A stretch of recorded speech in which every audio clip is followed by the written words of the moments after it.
जय श्री राम दोस्तों, आप सभी को अब मैं भगवान श्री राम की शेष लीलाओं का वर्णन करूंगा। पहले भाग में मैंने सारी कहानी भगवान श्री रामचंद्र की बताई श्रीमद् भागवत पुराण के अनुसार। अब शेष बचे हुए लीलाओं का मैं वर्णन करूंगा। तो एक बार प्रेम से बोलिए जय श्री राम और कमेंट में जय श्री राम जरूर लिखना भक्तों।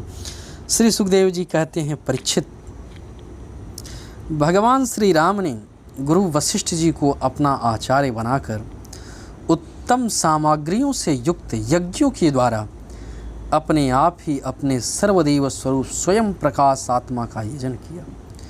उन्होंने होता का पूर्व दिशा, ब्राह्मण को दक्षिण, अधर्यु को पश्चिम, उद्गाता को उत्तर दिशा दे दी। उनके बीच में जितनी भूमि बच रही थी वह उन्होंने आचार्य को दे दी। उनका यह निश्चय था कि संपूर्ण भूमंडल का एकमात्र अधिकारी निष्प्रिय ब्राह्मण ही है। इस प्रकार सारे भूमंडल का दान करके उन्होंने अपने शरीर के वस्त्र और अलंकार भी अपने पास रखे। इस प्रकार महारानी सीता जी के पास भी केवल मांगलिक वस्त्र और आभूषण ही बचे रह गए। जब आचार्य आदि ब्राह्मणों ने देखा कि भगवान श्री राम तो ब्राह्मणों को ही अपना इष्ट देव मानते हैं, उनके हृदय में ब्राह्मणों के प्रति अनंत स्नेह है, तब उनका हृदय प्रेम से द्रवित हो गया। उन्होंने प्रसन्न होकर सारी पृथ्वी भगवान को लौटा दी और कहा, प्रभो, आप समस्त लोकों के एकमात्र स्वामी हैं। आप तो हमारे हृदय के भीतर रहकर अपनी ज्योति से अज्ञान अंधकार का नाश कर रहे हैं। ऐसी स्थिति में भला आपने हमें क्या नहीं दे रखा है। आपका ज्ञान अनंत है।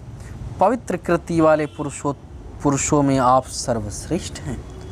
उन आत्माओं को जो किसी को किसी प्रकार की पीड़ा नहीं पहुंचाते, आपने अपने चरण कमल दे रखे। ऐसा होने पर भी आप ब्राह्मणों को अपना इष्ट देव मानते हैं। भगवान, आपके इस राम रूप को हम नमस्कार करते हैं। परीक्षित, एक बार अपनी प्रजा की स्थिति जानने के लिए भगवान श्री राम जी ने रात के समय छिपकर बिना किसी को बतलाए घूम रहे थे।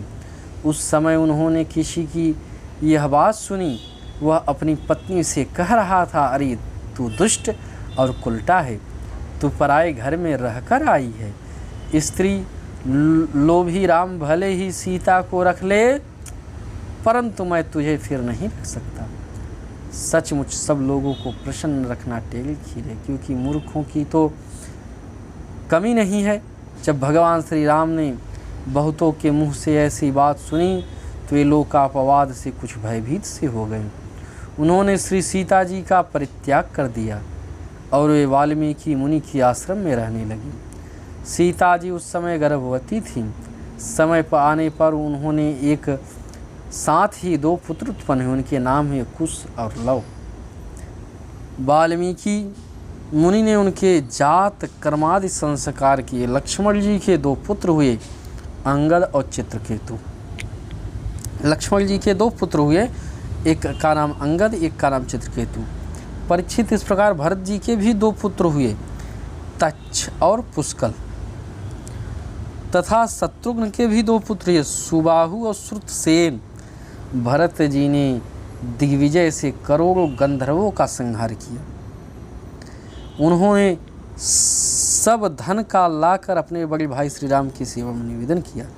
शत्रुघ्न जी ने मधुवन में मधु के पुत्र लवण नामक राक्षस मारकर यहाँ मथुरा नामक नगरी बसाई।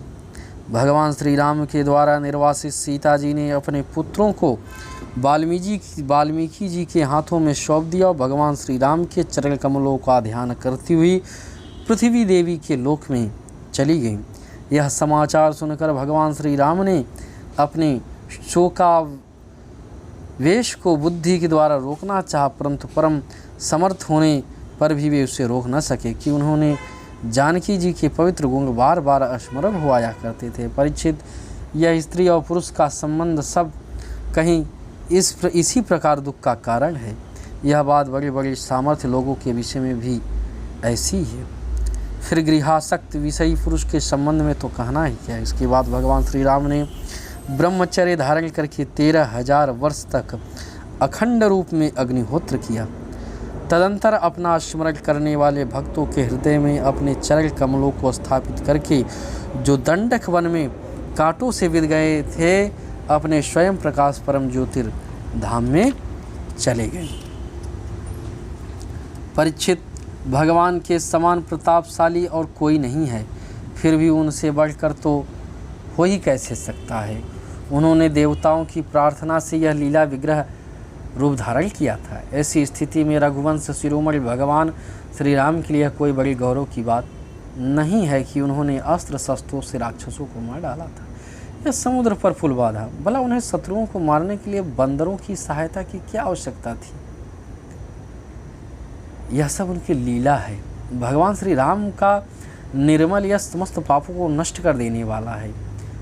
वह इतना फैल गया है कि दिग्गजों का श्यामल शरीर भी उसकी उज्ज्वलता से चमक उठता है। आज भी बड़े बड़े ऋषि महर्षि राजाओं की सभा में उनका गान करते रहते हैं। स्वर्ग के देवता और पृथ्वी के नरपति अपने कमनीय करीटियों से उनके चरणों की सेवा करते हैं। मैंने उन्हें रघुवंश शिरोमणि भगवान श्री रामचंद्र की शरण ग्रहण करता हूँ, जिन्होंने भगवान श्री राम का दर्शन और स्पर्श किया, उनका सहवास तथा अनुमान किया। वे शब के शब्द तथा कौशल देश के निवासी भी उसी लोक में गए जहाँ बड़े बड़े योगी योग साधन द्वारा जाते हैं। जो पुरुष अपने कानों से भगवान श्री राम का चरित्र सुनता है, उसे सरलता, कोमलता आदि गुण प्राप्ति होती है। परीक्षित, केवल इतना ही नहीं, वह समस्त कर्म बंधनों से मुक्त हो जाता है। राजा परीक्षित ने फिर प्रश्न किया कि भगवान श्री राम स्वयं अपने भाइयों के साथ किस प्रकार व्यवहार करते तथा भरत आदि भाई, प्रजाजन और अयोध्यावासी भगवान श्री राम के प्रति कैसा बर्ताव करते थे। श्री सुखदेव जी कहते हैं, त्रिभुवनपति महाराज श्री राम ने राज सिंहासन स्वीकार करने के बाद अपने भाइयों को दिग्विजय की आज्ञा दी और स्वयं अपने निज जनों को दर्शन देते हुए अपने अनुचरों के साथ वे पुरी की देखरेख करने लगे। उस समय अयोध्यापुरी के मार्ग सुगंधित जल और हाथियों के मद कणों से सींचे रहते थे। ऐसा जान पड़ता तो मानो यह नगरी अपने स्वामी भगवान श्री राम को देखकर अत्यंत मतवाली हो रही है। उनके महल, फाटक, सभा भवन, विहार, देवालय आदि में स्वर्ण के कलश रखे हुए थे और स्थान स्थान पर पताकाएं फहरा रही थी। वह डंठल समेत सुपारी, केले के खंभे और सुंदर वस्त्रों के पट्टों से सजाई हुई थी। दर्पण, वस्त्र और पुष्पमालाओं तथा मांगलिक चित्रकारियों, बंधनवारों से सारी नगरी जगमगा रही थी। नगरवासी अपने हाथों में तरह तरह की भेंट लेकर भगवान के पास आते, उनसे प्रार्थना करते कि देव, पहले आपने ही वराह रूप से पृथ्वी का उद्धार किया था, अब आप ही इसका पालन कीजिए। परीक्षित, उस समय जब प्रजा को मालूम होता कि बहुत दिनों के बाद भगवान श्री राम जी इधर पधारे हैं, तब सभी स्त्री पुरुष उनके दर्शन की लालसा से घर द्वार छोड़कर दौड़ पड़े। वे ऊंची ऊंची अटारियों पर चढ़ जाते, अतृप्त नेत्रों से कमल नयन भगवान को देखते हुए उन पर पुष्पों की वर्षा करते। इस प्रकार प्रजा का निरीक्षण करके भगवान फिर अपने महलों में आ जाते। उनके वे महल पूर्ववर्ती राजाओं के द्वारा सेवित थे। उनमें इतने बड़े बड़े सब प्रकार के खजाने थे जो कभी समाप्त नहीं होते थे। वे बड़ी बड़ी बहुमूल्य से बहुत सी सामग्री सुसज्जित है। महलों के द्वारा था देहलियाँ मूंगे की बनी हुई थी। उनमें जो खंभे थे वे वैदुरी मणि के थे। मरकत मणि के बड़े सुंदर सुंदर फर्श थे था स्फटिक मणि की दीवारें चमकती रहती थीं। रंग बिरंगी मालाओं, पताकाओं, मणियों, चमक शुद्ध चेतन के समान उज्ज्वल मोती, सुंदर सुंदर भूभाव, भोग सामग्री, सुगंधित धूप दीप, फूलों के गहनों से महल खूब सजाए हुए थे। आभूषणों को भी भूषित करने वाले देवताओं के समान स्त्री पुरुष उनकी सेवा में लगे रहते थे। परीक्षित, भगवान श्री राम आत्मा राम जितेंद्रिय पुरुषों के शिरोमणि थे। उसी महल में वे अपनी प्राण प्रिया प्रेम मई पत्नी श्री सीता जी के साथ विहार करते थे।